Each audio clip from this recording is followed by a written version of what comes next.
Just imagine பண்ணுங்க, our God is so big. He created, எல்லாத்தையும் உண்டு சிருஷ்டித்தாரு. He is the source of life, right? He is the breath of life. அவர் தான் மனுஷன பூமியில மண் எடுத்து ஜஸ்ட் யோசித்து பாருங்க. ஒரு சாதாரண டஸ்ட் எடுத்து அதை அவர் உருவாக்கி ஒரு மனுஷனை உண்டு பண்ணி தன்னுடைய சாயலும் தன்னுடைய ரூபத்தின்படியும் மனுஷனை உருவாக்கி இந்த பூமியில வைத்திருக்கிறார். So he has all the authority. மனுஷன் மேல அவருக்கு தான் பூரணமான அதிகாரம் இருக்கிறது. Amen. So we don't have any authority on God. God has the authority. அதோடைய அர்த்தம் என்னன்னா, ஏசை அழகா சொல்வார், ஆண்டவரே நீங்க குயவன், நாங்கள் களிமண். ஏசை 64ஆம் அதிகாரத்துல படிக்கும் போது நமக்கு அதுல சொல்லுவாரு, நீங்க you are the potter and we are the clay. நாங்க எப்படி இருக்கிறோம்? களிமண்ணா இருக்கிறோம். அப்போ அந்த களிமண்ணுக்கு என்ன இல்லைங்க? The clay doesn't have authority upon itself. The potter has the authority on the clay. அதான் போன வாரம் கூட நம்ம பார்த்தோம். The potter அவனுக்கு என்ன இருங்க, தன் விருப்பத்தின்படி அவனை பண்றான், பாத்திரத்தை வணைகிறான். He designs. அவன் மனசுல இருக்கிறத he expresses through his craftsmanship. தன்னுடைய மனசுல இருக்கிறத எக்ஸ்பிரஸ் பண்றான். எப்படி? தன் கையின் கிரியையினால அதை வெளிப்படுத்துகிறவனா இருக்கிறான். அது போலதான் நம்முடைய தேவனும் தன்னுடைய மனசுல ஒவ்வொருத்தரை குறித்து சில காரியங்களை வைத்திருக்கிறாரு. அதை he expresses through his works. அவருடைய கிரியையின் மூலமா பூமியில வெளிப்படுத்தி கொண்டே இருக்கிறார். பட் என்ன ஒண்ணுன்னா, அவர் கிரியை செய்யணும்னா இந்த பாத்திரம் எப்படி இருக்கணும்? It should yield itself to the potter. இல்லைன்னா நீங்களும் நானும் we have to yield, completely surrender to God. அவர் நம்மை நடத்துவதற்கு பூரணமா ஒப்பு கொடுக்கணும், சரண்டர் பண்ணணும். இட் மீன்ஸ் சரண்டர் பண்றதுன்னா, நான் சரண்டர் பண்ண பிறகு I don't have authority on myself. நான் எனக்கென்று சாய்ஸ்களை வைத்துக் கொள்ள முடியாது. நான் எனக்கென்று சில வழிமுறைகளை நான் வைத்துக் கொள்ளக்கூடாது. That is 100% surrender. ஆண்டவரே நான் சரண்டர் பண்றேன் சொல்லிட்டு நாம போய் நம்முடைய வாழ்க்கையே நாம் விரும்புகிறதையே நாம வாழ்வோமானால், then my surrender is hypocritic. மாயமாலாது. I'm just telling God I surrender. The lips surrender என்னது? My heart doesn't surrender to God. My heart doesn't yield to God. He is pulling me toward one side. ஒரு பக்கமாக என்னை இழுத்து கொண்டிருக்கிறார், நானோ வேறு பக்கமாக நான் போய் கொண்டிருக்கிறேன். That is the problem with us. It's complete yielding to God. 100%. So then அந்த yield ஆனாதான் God begins to develop us. தன்னுடைய விருப்பத்தையும் தன்னுடைய செய்கையையும் நம்மள உருவாக்குகிறவரா இருக்கிறார். பிலிப்பியர் 2ஆம் அதிகாரம் 13ஆம் வசனத்துல படிச்சீங்கன்னா அங்க பவுல் அழகா எழுதுவார். என்ன எழுதுறாரு? அவர் தம்முடைய தேவன் தாமே அவருடைய விருப்பத்தையும் செய்கையையும் நம்மில் உருவாக்குகிறவரா இருக்கிறார். என்ன சொல்றாரு? ஏனெனில் தேவனே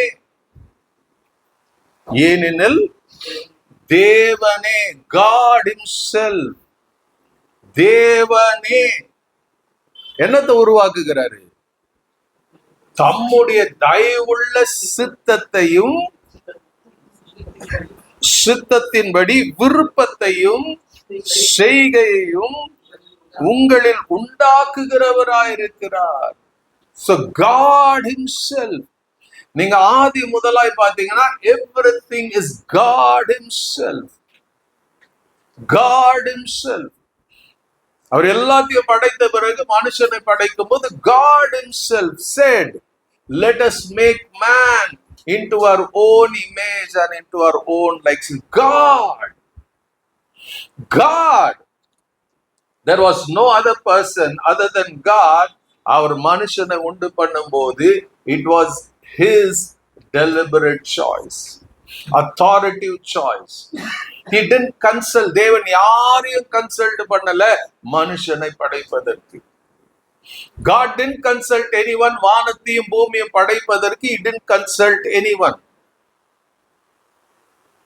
ஆண்டவர் வெளிச்சத்தை கொண்டு வந்த போது he didn't consult anyone. மிருகங்களை படைக்கும் போது it is his decision. அவருடைய தீர்மானத்தின்படிதான் அதை செய்தார். He didn't ask anyone. நான் செய்யட்டுமான்னு கேட்கல. மனுஷனை படைக்கும் போதும் அவர் யாரிடம் கேட்கல. அவர் சொல்ல let us create. It means his authority word. மனிதனை நமது சாயலாகவும் நமது ரூபத்தின்படியும் சிருஷ்டிப்போம். அவன் இப்படி எல்லாம் வாழணும். அந்த அத்தாரிட்டி கூட அவர் என்ன பண்றாரு, இப்படிதான் மனுஷன் வாழணும்னு தீர்மானித்தவர் கர்த்தர்.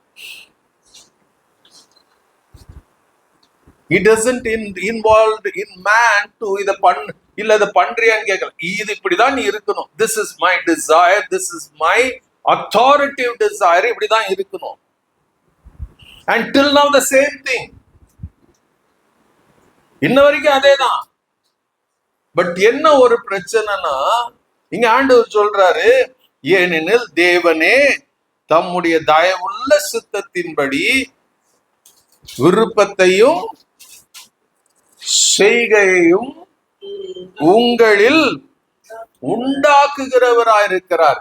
எவ்வளவு பேருக்கு தெரியும், எவ்ரி மோமெண்ட், ஒவ்வொரு நாளும் ஒவ்வொரு நேரமும் when you make choices, நீங்க சாய்ஸஸ் பண்ணும்போது ஒண்ணு நீங்க தேவனுடைய சாய்ஸை தெரிந்து கொள்ள முடியும், இல்லைன்னா உங்களுடைய ஓன் சாய்ஸை நீங்க தெரிந்து கொள்ள முடியும். உங்க own choice may have many dimensions. உங்க மாம்சம் தீர்மானம் பண்ணும், உங்க மனசு தீர்மானம் பண்ணும், பிசாசு தீர்மானம் பண்ணும். These are the things will club எப்படின்னா உங்க மனதை பம்பார்ட் பண்ணும். And there will be authority when God chooses. It's not going to be ஏதோ ஒரு கோயர்சியா இருக்க போகிறதுல, it's going to be authority. God's choices are always authority filled. அதனாலதான் பழைய ஏற்பாடுல தீர்க்கதரிசிகள் சொல்லும் போது கர்த்தர் உரைக்கிறார், this is the word of the Lord. And they spoke in the same authority, same tone of God, prophets. Thus said the Lord. அவர் சொல்லுவாரு, கர்த்தருடைய வார்த்தை எரேமியாவுக்கு உண்டாகி, கர்த்தருடைய வார்த்தை பல தீர்க்கதரிசிகளுக்கு உண்டாகி, எசேக்கியேலுக்கு சொல்லும் போது God took him by his spirit. As he took him in his spirit, he began to reveal things, and Ezekiel was asked to preach as he saw what God was making him to see. இன்னைக்கு இருக்கிற புதிய ஏற்பாட்டு காலத்துல இருக்கிற கர்த்தருடைய பிள்ளைகளுக்கு அதேதான். Every time you make a choice, யோசிச்சு பாருங்க, நீங்க தேவனுடைய சித்தத்தை தீர்மானமா எடுக்கிறீங்களா, இல்ல உங்க விருப்பத்தையும். இங்க சொல்றாரு, தேவன் தம்முடைய தயவுள்ள சித்தத்தின்படியே விருப்பத்தையும் செய்கையையும் உங்களில் உண்டாக்குகிறவரா இருக்கிறார். அப்படி அதோடைய அர்த்தம்னா, God could bring something from his life or from his source, from heaven into your life. There is an enemy awaiting. பிசாசு அவனால கொண்டு வர முடியும். He can influence அவருடைய திட்டத்தையும் அவருடைய விருப்பத்தையும் உங்களில அவனால கூட உருவாக்க முடியும்.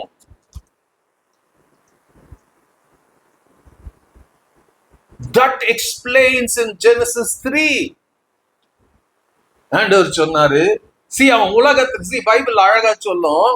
ஆண்டவர் நம்ம நிறைய நேரத்துல சில நேரத்துல புதிய ஏற்பாடுல இருக்கிற சொல்லுகிற வசனம் இது நம்ம படிச்சுட்டு போயிடும். ஃபார் எக்ஸாம்பிள், ஆண்டவர் சொன்னாரு யோவான் 17ஆம் அதிகாரத்துல வாசிக்கும் போது, நான் உலகத்தான் அல்லாதது போல இவர்களும். அல்லேலூயா. சோ அது ஏதோ ஒரு வசனத்தை படிச்சுட்டு போறது இல்ல. ஜஸ்ட் யோசித்து பாருங்க. ஜெனசிஸ் 2ல படிக்கும் போது ஆண்டவர் என்ன பண்றாரு, வானத்தையும் முதல் வசனத்துல சொல்லுது, வானத்தையும் பூமியும் படைத்தார். Right? That earth was, heavens and earth was from long time. நடுவுல எல்லாம் கெட்டு போச்சு. அகைன் எல்லாத்தையும் ஒழுங்குபடுத்துகிறார். ஒழுங்கு இல்லாம இருந்தது ஒழுங்குபடுத்துகிறது தான் 3ஆம் அதிகார வசனத்துல இருந்து வர வெளிச்சம் உண்டாக கடவுதுல இருந்து ஸ்டார்ட் ஆகுது. தென் அதுக்கு முன்னாடி மனுஷன்ல man was created first time by God. Genesis 1:26ல அது வரைக்கும் மனுஷன் இல்ல.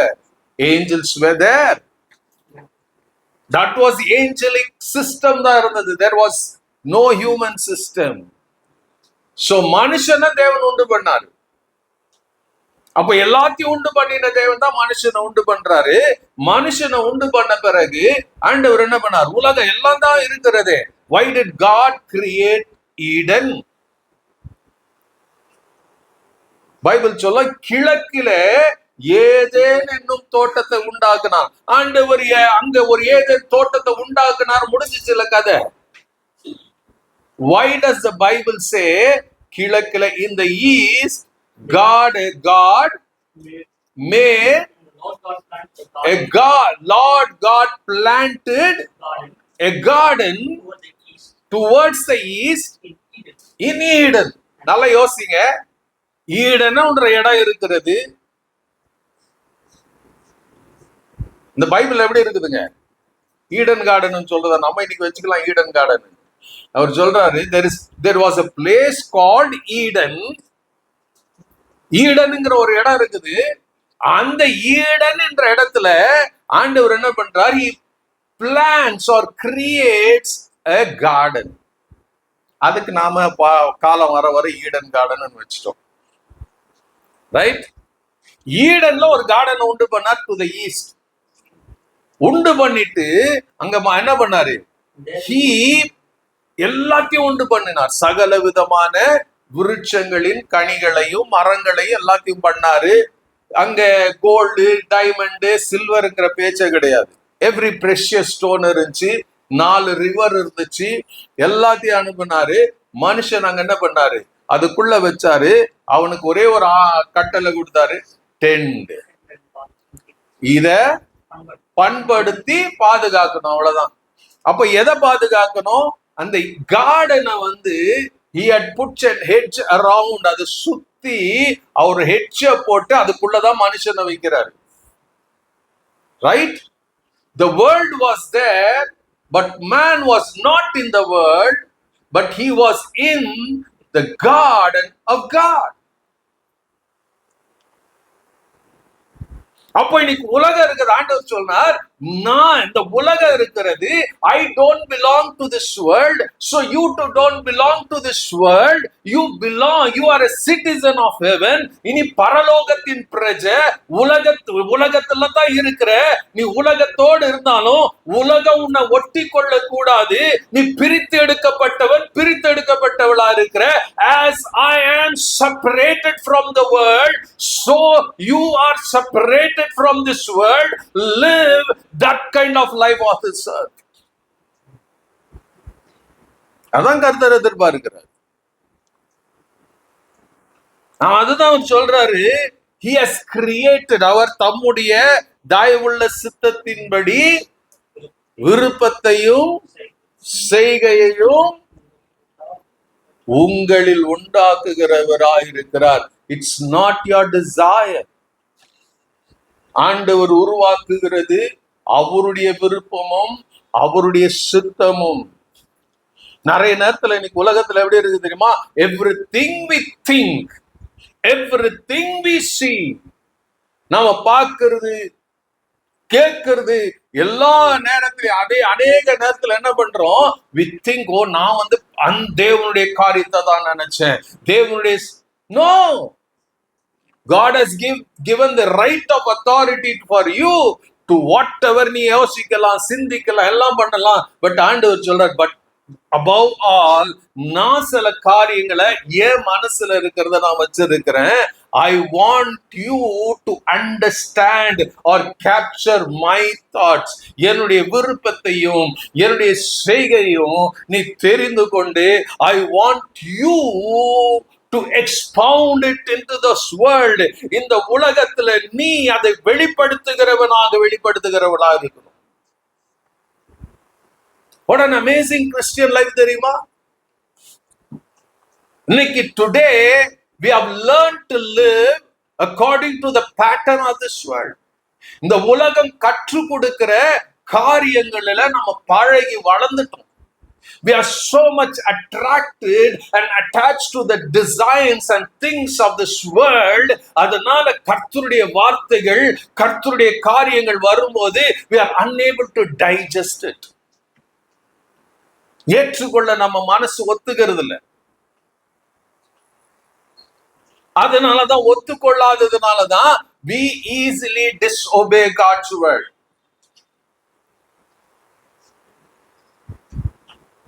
There is God working in every believer, those who are redeemed. இயேசுவின் இரத்தத்தினால மீட்கப்பட்ட ஒவ்வொருவருக்குள்ளும் கர்த்தருடைய ஆவியானவர் கிரியை செய்து கொண்டிருக்கிறார். அந்த கிரியை என்னன்னா, it's absolutely 100% the heart of God.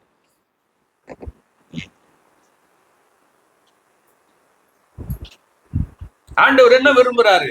அவர் இருதயமோ ஏன் இருதயமோ ஒன்னா இருக்கணும்.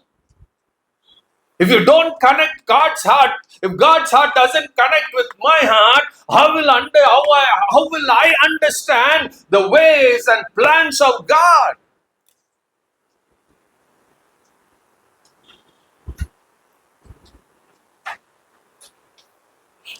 இதை எழுதுறதுக்கு முன்னாடி மேல கர்த்தர் God so beautifully அங்க எழுதுவாரு, the mind of Christ Jesus. How was the mind of Christ Jesus? கிறிஸ்துவுடைய சிந்தை எப்படி இருந்தது? பைபிள்ல சொல்லும், கிறிஸ்துவின் சிந்தையே உங்களிலும் இருக்க கடவுது. 5ஆம் வசனம். Let the mind of Christ, let the same attitude and purpose and humble mind be in you. அவர்ல இருந்த மைண்ட், அவருக்குள்ள இருந்த கேரக்டர், அவருக்குள்ள இருந்த ஒபீடியன்ஸ், அவரில் இருந்த அந்த ஹம்பிள்னஸ், அவர் சொல்ல, let it be yours. Let it be yours. Acquire it, have it, try for it, work for it. அந்த மைண்ட் ஆஃப் கிரைஸ்ட் தான் அடுத்து எழுதுறாரு. என்னன்னு, அவர் தேவனுடைய ரூபமாய் இருந்தும் தேவனுக்கு சமமாய் இருப்பதை, amazing, he was God and he was equivalent to God. ஆனா அவர் என்ன பண்ணலாம்? He never tried to be equivalent to God. பூமிக்கு மாம்சத்தோட வந்ததுனால he lowered himself. சங்கீதம் 8ல சொல்லாம என்ன பண்ணாராம்? தேவ தூதர்களை காட்டிலும் கீழானாராம். அவர் சொல்ல, மனுஷனை நினைக்கிறதுக்கும் மனுபுத்திரனை எண்ணுகிறதுக்கு அவன் எம்மாத்திரம். அவன் என்ன பண்றாராம்? அதே எபிரேயர்ல எழுதப்பட்டிருக்கிறார். I want you to see in Psalm 8. மனுபுத்திரனை எண்ணுகிறதற்கும் விசாரிக்கிறதற்கும் அவன் எம்மாத்திரம். நீர் அவனை தேவ தூதரிலும் சிறியவனாக்கினீர். நல்ல கவனிங்க, Jesus became lower than the angels. God The one he was in Genesis, Elohim. Bible சொல்லுது, he humbled himself so much, he came below the angels. அதனால்தான் the angels brought the good news. The angels opened the grave. The angels brought the messages. He humbled, he became lower than the angels. தேவ தூதர்களை காட்டிலும் அவர் என்ன சிறியவனாக்கினீர். அதோட ஆண்டவர் வைக்கல, மகிமைனாலும் கனத்தினாலும் முடிசூட்டினீர். எப்போ? இங்க இருக்குது, பிலிப்பியர் 2 இருக்குது. அவர் எல்லா நாமத்திலும் மேலான நாமத்தை கொடுத்தாரு. Honoring Jesus. அவங்க என்ன சொல்றாரு? அவர் தேவனுடைய ரூபமாயிரும் தேவனுக்கு சமமாய் இருப்பதை கொள்ளையாடினார். He was exactly God. He was looking God. எபிரேயர் 1 அதிகாரத்துல அதுதான் நாம வாசிக்கிறோம். Hebrews chapter 1ல பாருங்க. The sun radiates God's own glory and express the very character of God. And sustains everything by mighty power of His command. இவர் சொல்றார், இவர் அவருடைய மகிமையின் பிரகாசம். Hebrews chapter 1 verse 3. இவர் யாருங்க? இயேசு அவருடைய மகிமையின் பிரகாசமும் அவருடைய தன்மையின் சொரூபமாயிருந்தார். ஓ மை காட், நல்ல வசனத்தை அந்த கவனிச்சு பாருங்க. இவர் அவருடைய மகிமை, he was the glory of God. அவருடைய தன்மையின் சொரூபமாய், he was exactly God. சர்வத்தையும் தம்முடைய வல்லமையுள்ள வசனத்தினால தாங்குகிறாவாய். Everything is there, you see, is upholded by the words of God or word of Jesus. So powerful is Jesus Christ.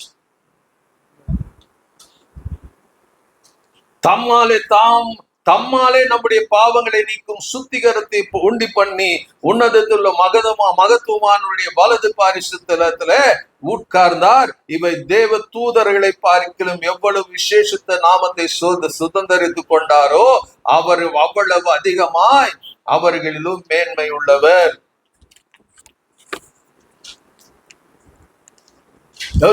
இந்த இயேசு என்ன பண்றாருங்க? பிலிப்பியர் 2 அதிகாரத்துல படிக்கும் போது அவர் சொல்லுவாரு, அவர் தேவனுடைய தம்மைத்தாமே வெறுமையாக்கினார். The mind of Christ என்னங்க? He emptied himself. If you want Christ, அவர் தேவனுடைய விருப்பமும் சித்தமும் உங்களில உருவாகணும்னா you have to empty yourself. உங்க பிளான், உங்க பர்பஸ் வச்சுக்கிட்டு God's plan and purpose cannot penetrate inside it. Jesus emptied his lordship. Jesus emptied his glory. Jesus emptied his authority.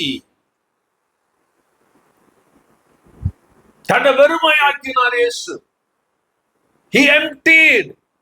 If God has to do something in me, I have to empty everything of my plan. நீங்க எத்தனை பேர் நாம சொல்றோம் அவங்களுக்காக இவங்களுக்காக. Nobody knows the seriousness. Nobody knows the seriousness. உள்ள நிறைய வச்சிருக்கிறோம் சரக்கு, நம்முடைய சரக்கு இருக்குது. இந்த உலகத்தின் சரக்கு இருந்துச்சுன்னா உங்க முகத்துல தேவனுடைய சமாதானம் இருக்காது. உலகத்தின் சரக்குள்ள இருந்துச்சுன்னா என்ன இருக்கும்? உங்க பாவம் இருக்கும். உலகத்தின் சரக்கு இருந்தா எரிச்சலும் பொறாமையும் கோபமும் இருக்கும். உலகத்தின் சரக்கு இருந்தா அன்பு உள்ள இருக்காது. தேவனுடைய அன்பு இருதயத்துல ஊற்றப்படணும்னா இந்த உள்ளத்துல இருக்கிற இங்கே எம்டினஸ் வரணும், வெறுமையாக்கப்படணும்.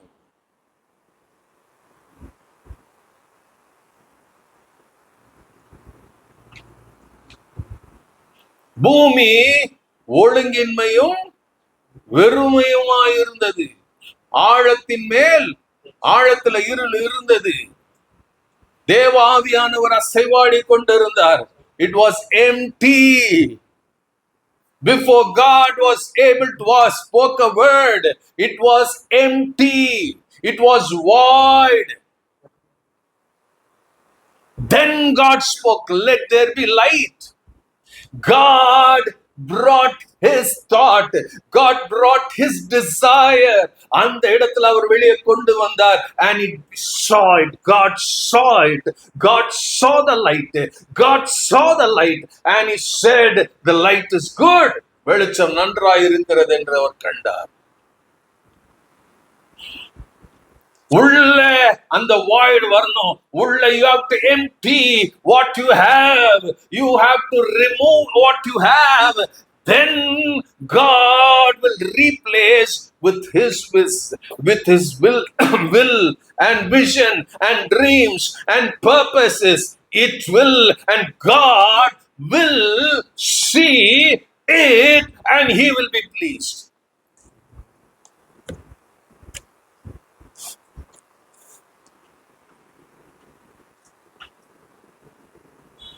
He wants, அவர் பேசின பிறகு அவர் பார்க்கணும்.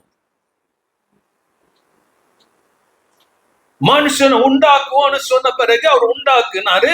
பிறகு மனுஷனை பார்த்தாரு. Did God see man? பார்த்தாரு. Everything God has உங்களை உருவாக்கிட்டு அப்படியே சரி பாப்பா பாய் பாய் அதை அவர் பார்க்கணும். He wants to see that character of God in you and me. உங்களிலே என்னில் அவர் பார்க்கணும். When God speaks, he will see it. But அதுக்கு முன்னாடி நீங்களும் நானும் செய்ய வேண்டிய காரியம். What did Jesus do? தம்மை தாமே வெறுமையாக்கினார். He did a choice. He deliberately made a choice. ஆண்டவரே, Father, I'm going to ready to go. Before going, I'm going to empty myself from the Godhead.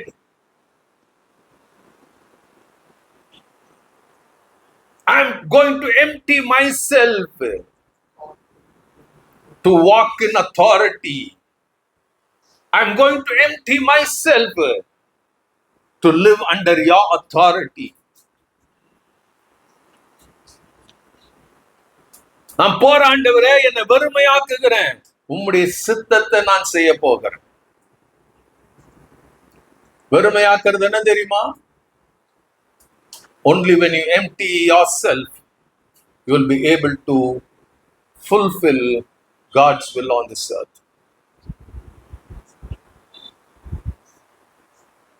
வெறுமையாக்கி அடிமையின் ரூபம் எடுத்தார். He became a slave. Servant கூட இல்ல, slave. அடிமையின் ரூபம் எடுத்தாராம். அதோடைய அர்த்தம் என்ன தெரியுமா? அடிமைக்குடைய கேரக்டர் என்ன தெரியுமா? அவனுக்கு ஒரு பிரிவிலேஜும் இல்ல. ஒரு அடிமை அவர் வீட்டுல இருந்தானா அவன் என்ன பண்ணுவான்? அவன் நிம்மதியா தூங்க கூட முடியாது, நிம்மதியா சாப்பிட முடியாது. சில பேர் இந்த வெளிநாட்டுல போய் ஊழியர் வேலை செய்ய போனவங்க சொல்லுவாங்க, எப்போ விடியுது, எப்போ மத்தியானம் வருது, எப்போ ராத்திரி வருதுன்னு தெரியாது. எஜமா எப்போ சொல்றான்னு அப்பதான் படுக்கைக்கு போகணும். எஜமா எப்போ சோறு கொடுக்கறான்னு அப்பதான் சாப்பிடணும். இங்க இருந்து ஆசைப்பட்டு போயிருவாங்க, நான் இப்படி இருப்பேன் அப்படி இருப்பேன்னு. Not everybody have that privilege. அடிமைனா you have no voice to raise up.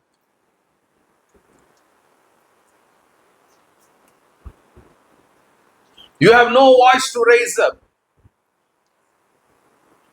அதனாலதான் அடிமை அவர் எப்படி தெரியுமா வெளிப்படுத்தினாரு? எபிரேயர் 5:7. Hebrews chapter 5:7.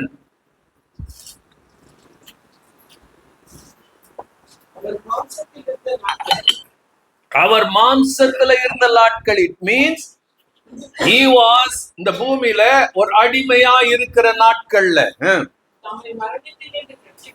தம்மை மரணத்திலிருந்து ரட்சிக்க வல்லமை உள்ளவர். He always looked unto God. அதுதான் அடிமையுடைய வேலை. He always looked into தன்னுடைய எஜமானனை நோக்கி பார்த்தார். சங்கீதத்தை சொல்ல, வேலைக்காரன் தன் எஜமானை நோக்கி இருக்குமா போல, வேலைக்காரி தன் எஜமாட்டியுடைய கையை நோக்கி இருக்குமா போல. Looking unto God. ஏசு என்ன பண்ணாருங்க? அவர் அடிமையின் ரூபம் எடுத்ததுனால he had to depend upon God for everything. அப்ப உங்களுக்கு எனக்கு how much you are depended on God.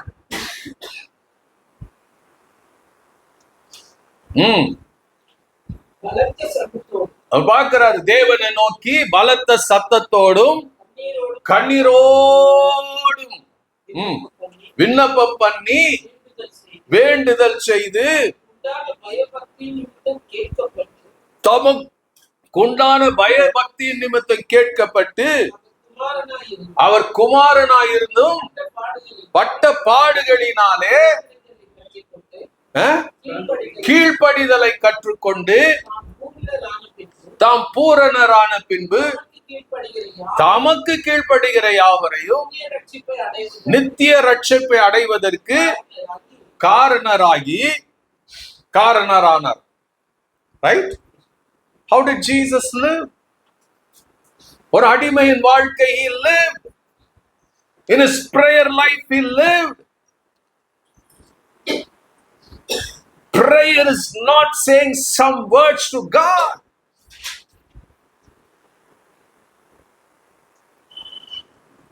Prayer means you are nothing, you are dependent on God. Prayer is you're crying to God for help. You don't demand God. If Jesus prayed with all that, how much நீங்களும் நானும் ஜெபம் பண்ணணும்?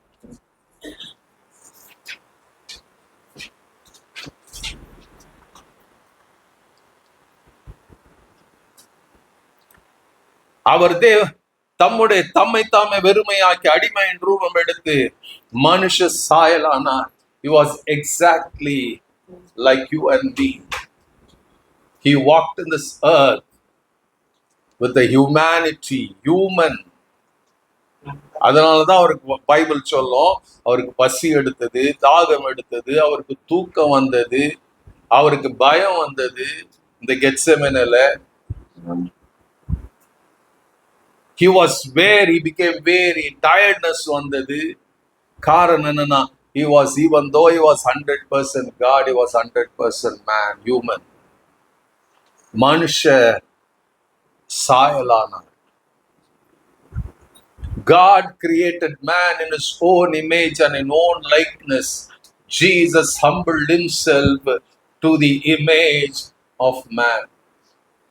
மனுஷனுடைய image என்ன சொல்லுங்க? What is the image of man? Sin. பாவ சாயல் மனுஷனுடைய சாயல்.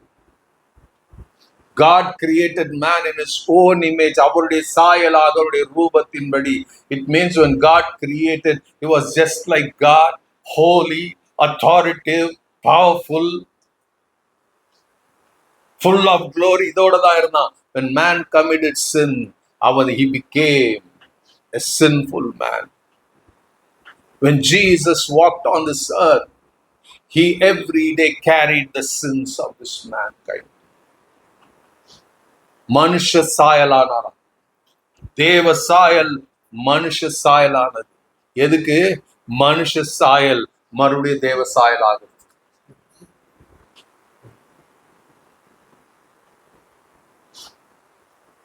அதனால 2 கொரிந்தியர் 5ஆம் அதிகாரம் கடைசி வசனம் சொல்லும்,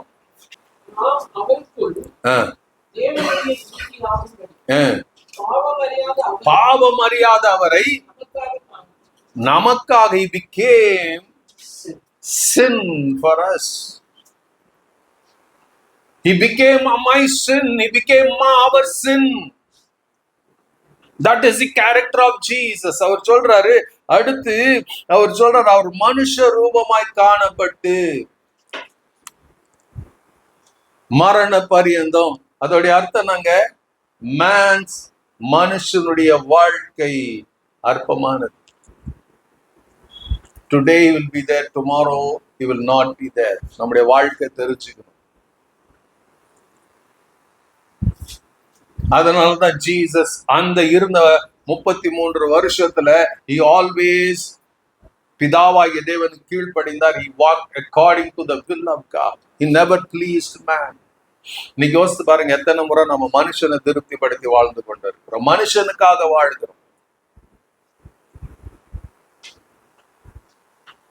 இன்னைக்கு நல்லா இருக்கும், பார்க்கிறதுக்கு, கேட்கறதுக்கு, இருக்கிறதுக்கு, பேசுறது எல்லாம் நல்லா இருக்கும். You are accountable to God. நாளைக்கு கேட்பார் ஆண்டவர், கேட்காம எல்லாம் இருக்க மாட்டாரு. நல்லா தெரிஞ்சுக்கங்க, எல்லா கிரியைக்கும் நீங்களும் நானும் பதில் கொடுத்த தீரணும்.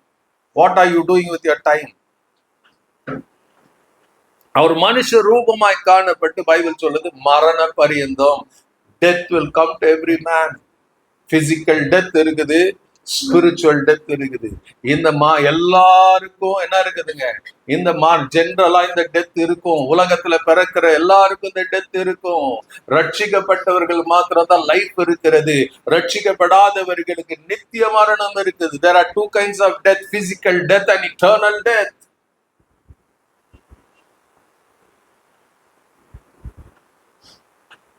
அவர் சொல்றாரு மரண பரியந்தம் மனுஷ ரூபமாய் அவர் காணப்பட்டு மனுஷர் மரண பரியந்தம், அதாவது சிலுவையின் மரண பரியந்தம் கீழ்ப்படிந்தவராகி தம்மை தாழ்த்தினார். he humbled himself where?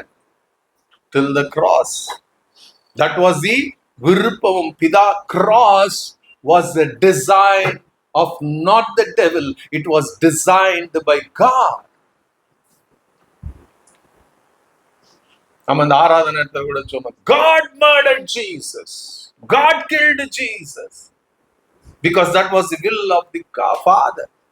அதனாலதான் இயேசு கெத்செமனேல ஜெபம் பண்ணும்போது, ஆண்டவரே இந்த பாத்திரம் என்னை விட்டு நீங்க கூடுமானால் நீங்க, ஆனால் என்னுடைய சித்தத்தின்படி அல்ல உங்க சித்தத்தின்படி ஆக கடவுள். did God speak there? அவர் சொல்றார், தெரியுது இல்ல என் சித்தம், do it. இன்னைக்கு ஆண்டவரே உங்க சித்தமா, ஆண்டவரே உங்க சித்தம் மாத்திரம் நடக்கட்டும், நம்ம போய் நம்ம சித்தத்தை செய்யறோம். How dare we do that? But we boast that I am a Christian, spirit-filled Christian. கீழ்ப்படிந்தவராகிய தம்மை தாமே, he was obedient to the death. அப்ப நமக்கு என்ன ஆண்டவர் ஆன்சர் வச்சிருக்க? God says you should have the mind of Christ. சாகர வரைக்கும் கர்த்தருக்கு மாத்திரம் தான் கீழ்ப்படியும். Be obedient unto God, not to mankind. Bible சொல்லுது அதிகாரத்துக்கு உட்பட்டு நீங்க ஒரு வேலை செய்யணும், you have to obey to the rules and regulations of that company. அங்க போயிட்டு நான் செய்ய மாட்டேன்னா,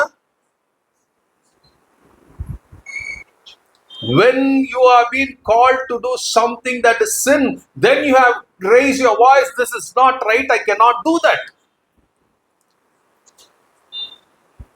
till then அங்க இருக்கிற ரூல்ஸ் ரெகுலேஷன்ஸ் நீங்க செஞ்சுதான் தீரணும்.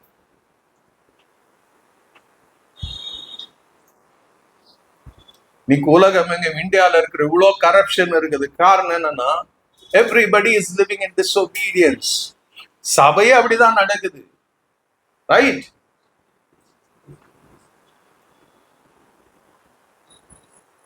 ஊழியக்காரங்க அப்படிதான் இருக்கிறாங்க.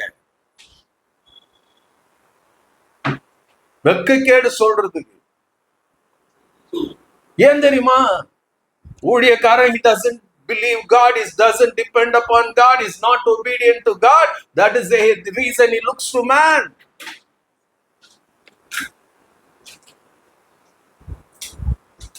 If my God owns the heavens and earth,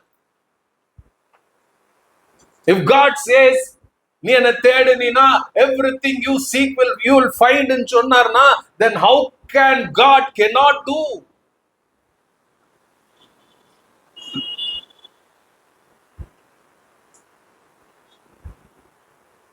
இந்த தாழ்த்தினார். அப்பதான் சொல்றாரு, ஆதலால் தேவன் எல்லாவற்றுக்கும் மேலாக அவர் உயர்த்தினார்.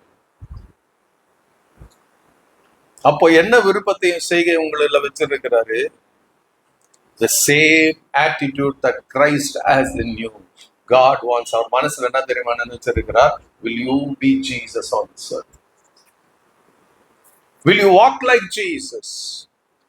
கிறிஸ்துவை போல, கிறிஸ்துவின் சிந்தையை போல நீ ஃபாலோ பண்ணுவியா? நீ வாழ்வியா?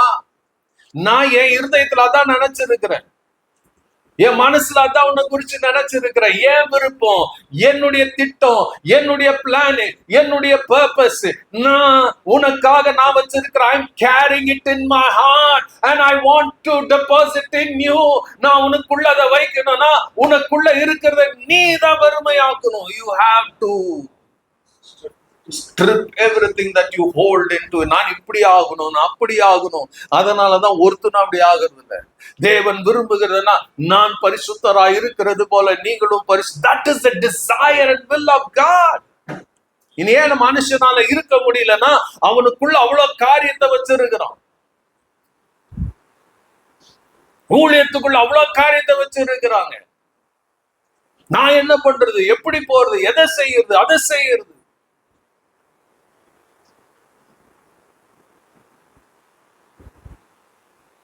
If God is your source, God will do it. ஆண்டவர் சொன்ன வெள்ளியும் என்னுடையது, பொண்ணும் என்னுடையது. மனுஷன் தான் திருடி வச்சிட்டு இருக்கிறான். That belongs to God. அவர் யாருக்கு விருப்பப்படுவோ அவர் கொடுப்பாரு. இன்னைக்கு உலகத்துல இருக்கிறவங்க எல்லாம் இருக்குது, கர்த்தருடைய பிள்ளைங்க கிட்ட இல்ல. Because we are not righteous. அதுல உண்மையா இல்லை. நாம கொஞ்சத்துல உண்மையானதான் அதிகத்துக்கு அதிபதி ஆக்குவாரு. அந்த கொஞ்சத்துல நாம் உண்மையா இல்லையே, கொஞ்சம் ஆண்டவர் பணத்தை கொடுத்தா அதுல உண்மையா இல்லையே, கொஞ்சம் அபிஷேகத்துல உண்மையா இல்லையே, கொஞ்சம் வரத்துல உண்மையா இல்லையே, அதுல எல்லாம் கலப்படம் பண்ணி விக்கிறோம். நாம தீர்க்க தரிசனம் சொல்லி ஆண்டவர் சொல்லாததை சொல்றோமே.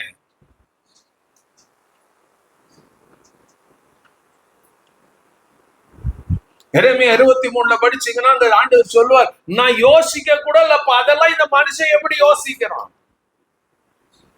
அவர்களே யூகித்து, அவர்களே யோசித்து, அவர்களே சிந்தித்து, அவர்களே சொல்லிட்டு கர்த்தர் சொன்னாருன்னு சொல்றாங்களே, அப்போ நான் பொறுமையா இருக்க முடியுமா? Even that is the condition today.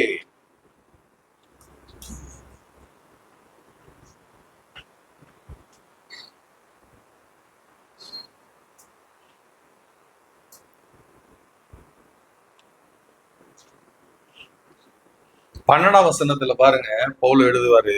அதுக்கு பிறகுதான் 13ஆம் வசனம் வரும். ஆதலால் இயேசுவை பத்தி எழுதிட்டு, இயேசுடைய உயர்வு ஆண்டவர் எப்படி உயர்த்தினாருன்னு எழுதிட்டு இப்ப கீழே சொல்லுவார், ஆதலால். இங்கிலீஷ்ல என்ன சொல்லுவாங்க அந்த வேர்ட்? therefore my dear. ஆதலால். because Jesus இப்படி இருந்ததுனால I gave Jesus name above all names. ஆண்டவர் சொல்றார், அதே போல if you have the mind of Christ, the same உங்களுக்கு எல்லா நாமத்திலும் மேலான நாமத்தை கொடுப்பேன். I can lift you, I can glorify you, I can honor you. இயேசுக்கு மேல நாமத்தை கொடுக்க முடியாது, but he can lift you. ஆதலால் எனக்கு பிரியமானவர்களே, நீங்க எப்பொழுதும் கீழ்ப்படுகிறபடியே நான் உங்களுக்கு சமீபமா இருக்கும் போது மாத்திரமல்ல, நான் தூரமா இருக்கிற இப்பொழுதும் அதிக பயத்தோடும் அதிக நடுக்கத்தோடும் உங்கள் ரட்சிப்பு நிறைவேற பிரயாசப்படுங்கள்.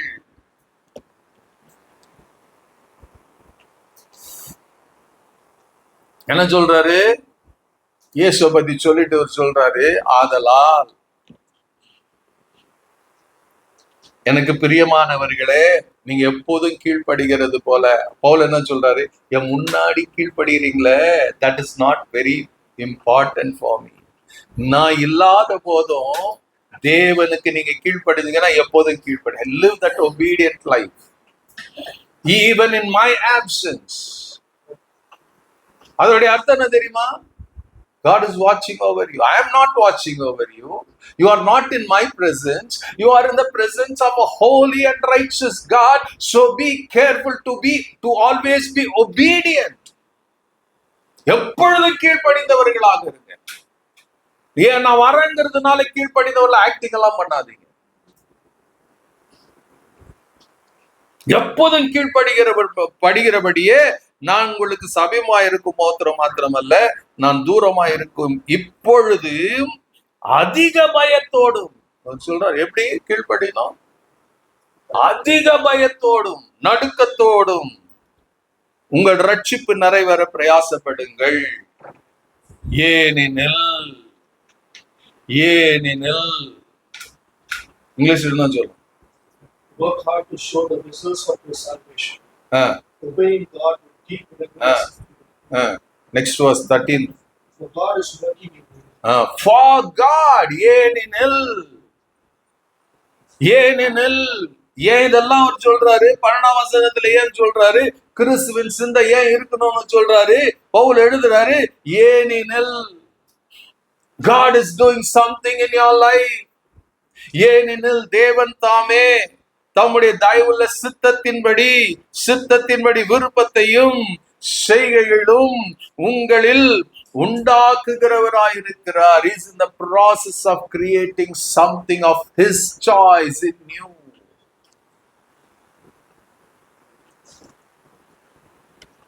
அதான் சொன்னேன், Christian life is an amazing life when you capture the heart of God, the mind of God.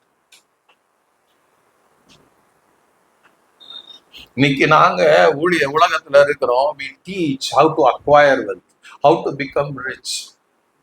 ஆண்டவர் என்ன தெரியுமா எதிர்பார்க்கிறாரு? பரிசுத்தத்துல நீ எப்படி செல்வந்தன் ஆகுற, நீதி உள்ள வாழ்க்கையில எப்படி செல்வந்தன் ஆகுற, அதான் பைபிள் கற்றுக் கொடுக்குது. It doesn't teach you how to become acquire wealth. அது பழைய ஏற்பாடுல இருக்குது, புதிய ஏற்பாடுலயும் இருக்குது. புதிய ஏற்பாடுல பாத்தீங்கன்னா பவுல் சொல்றார், பண ஆசை இல்லாதவர்களா இருங்க. பண ஆசை எல்லா தீமைக்கும் வேறா இருக்கிறது. பணத்தை பத்தி அவர் குறை சொல்ல, டோன்ட் என்ன பண்ணக்கூடாது, பணத்தின் மேல ஆசை வைக்காதீங்க. பண ஆசை இல்லாதவர்களா இருங்க. பண ஆசை எல்லா தீமைக்கும் வேறா இருக்கிறது. பணம் தேவை. God says that is not the end of your life. That is not very important. I am important. ஏன்னா பணத்தை கொடுக்கிறவர் அவர்.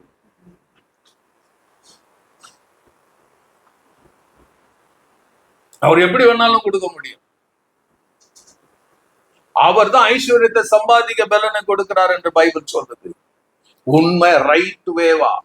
அதனாலதான் நீதிமொழிகள் எல்லாம் படிச்சீங்கன்னா கள்ள தராசு இருக்கக்கூடாது, ராங் வெயிட்ஸ் ஒருத்தங்கிட்ட கூட இருக்கக்கூடாது, வெரி ஸ்ட்ரிக்ட்.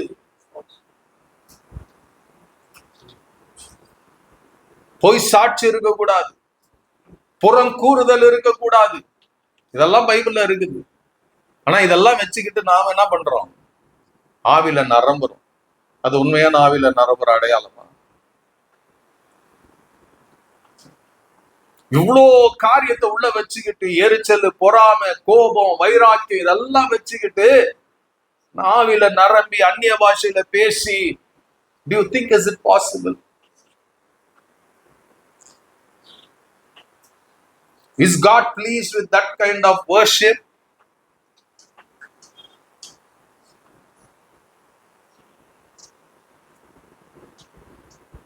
இன்னைக்கு நாங்க ஏமாத்திட்டு இருக்கிறோம். நாம ஏமாந்து கொண்டு இருக்கிறோம், ஏமாற்றப்பட்டு கொண்டு இருக்கிறோம், ஏமாற்றி கொண்டு இருக்கிறார்.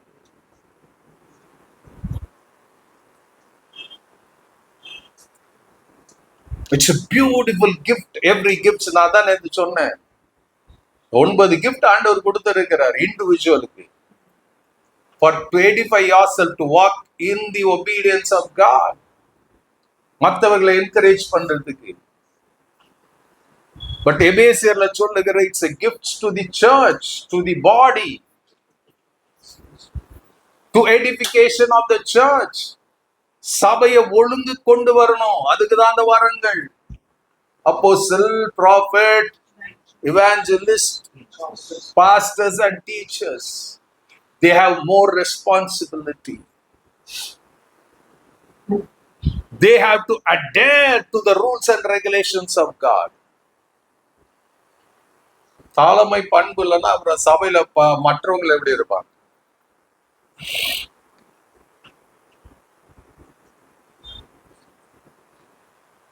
மூணு இடத்துல இருக்கும் வரங்கள். ரோமன்ஸ் 12 கூட இருக்கும். அதை எப்படி நாம் கிஃப்ட்ஸை எப்படி யூட்டிலைஸ் பண்றதுன்னு ரோமன் 12 இருக்கும். 1 Corinthians 12 கர்த்தருடைய கிருபையினால வரங்கள் கொடுக்கப்படுகிறது என்று எழுதப்பட்டு இருக்கும். எபேசியர் 4 ஏன் கொடுக்கப்படுகிறது என்று எழுதப்பட்டு இருக்கும். ரோமர் 12 எப்படி கையாளப்படுறது வரத்தன்னு எழுதப்பட்டிருக்கும். There are different ways. எல்லாத்தையும் சும்மா அப்படி படிச்சுட்டு போறது இல்ல. காண்டவர் கொடுக்கிறாரு, ஏன் கொடுக்கிறாரு, how to use it, அதெல்லாம் இருக்குது பைபிள்ல. நமக்கு தெளிவு உண்டாகணும். அதெல்லாம் தெரிஞ்சுக்கணும். You should have the mind of Christ. Empty yourself. உலகத்தின் எல்லா காரியங்களையும் எம்டி பண்ணுங்க. Let God fill your mind. அவருடைய விருப்பத்தையும் அவருடைய செய்கையும் let God do it. இங்கிலீஷ்ல என்ன சொல்லுது அது? Not in your own strength. For it is God who is in all the while effectually at work in you. Effectually working in you. Energizing and creating in you. Energizing and creating in you. Power and desire.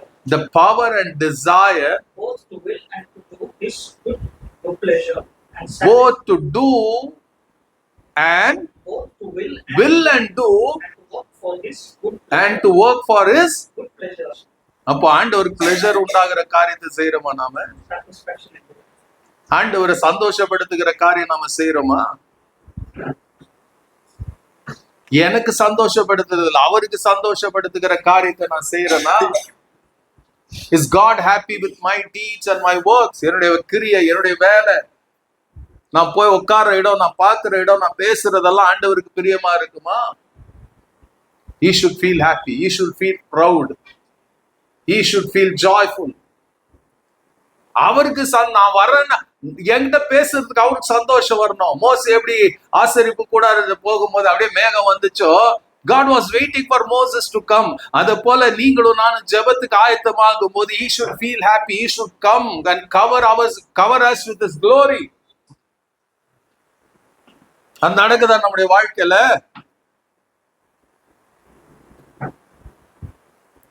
மோச மேல அவ்வளவு கொல்ல பிரியம் தேவனுக்கு. ஓடோடி வந்தாரு. He was waiting for Moses. இன்னைக்கு எத்தனை பேர் ஜெபத்துக்கு கர்த்தர் ஆவலோடு காத்திருக்கிறார். சோ அது மாறணும்னா empty yourself, வெறுமையாக்கணும். சும்மா சொல்றது, வெறுமையான பாத்திரம்னா வெறுத்து தள்ளாமலே நிரம்பி வழியும் பாத்திரமாய் விளங்க செய்திடுமே. வேதத்தில் காணும் பாத்திரமெல்லாம் இயேசுவை போற்றிடுதே. என்னையும் அவ்வித பாத்திரமாய் அணைந்து கொள்ளுமே. அது உண்மையான ஜெபமா இருக்கணும், உண்மையான பாடலா இருக்கணும். ஆண்டவரே என்னை வெறுமையாக்குற. I want to empty myself. சொல்லுங்க, I don't know how to empty myself. அவ்வளோ சரக்குள்ள இருக்கு, அவ்வளோ சரக்கு எனக்குள்ள இருக்கு. எம்டி பண்ண எனக்கு கற்றுக் கொடுங்க. How to empty myself. How to empty myself. எனக்கு நிறைய நேரத்துல எம்டி ஏன் பண்ண முடியாம இருக்கும் தெரியுமா?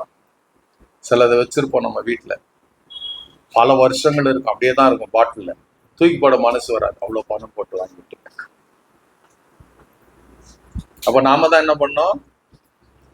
கெட்டு போச்சு, அது எக்ஸ்பைரி ஆயிடுச்சு, அதனால கீழே ஊத்தி தான் தீரணும்னு ஊத்துனோம்னா அது பாட்டுக்கு போயிடும். அதை வச்சு அழகா இருக்குதுன்னா அது ஒண்ணு அழிச்சிடும். So choice, emptying ourselves is our choice. Knowing what to empty.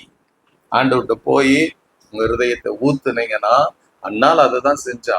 அது வரைக்கும் அவளுக்குள்ள இருந்தது வெறுப்பு, கோபம், பெண்ணினால் மேல என் சக்களத்தி அவ எவ்வளவு பேசுறா, அதெல்லாம் இருந்துச்சு. அன்னைக்கு ஒரு நாள் போனா இருதயத்துல இருக்கிறது எல்லாத்தையும் ஊத்துனா, வெளியே வந்தா she had nothing in her. There was no guile in her. அவருக்குள்ள வெறுப்போ கசப்போ இல்ல. She came pure. அதனால்தான் அடுத்த துக்க முகமா இருக்கல. நமக்குள்ள தேவையில்லாத காரியம் இருக்கும் போது முகத்துல துக்கம் இருக்கும், தெரிஞ்சிடும் ஈஸியா. கண்களை மூடுவோமா?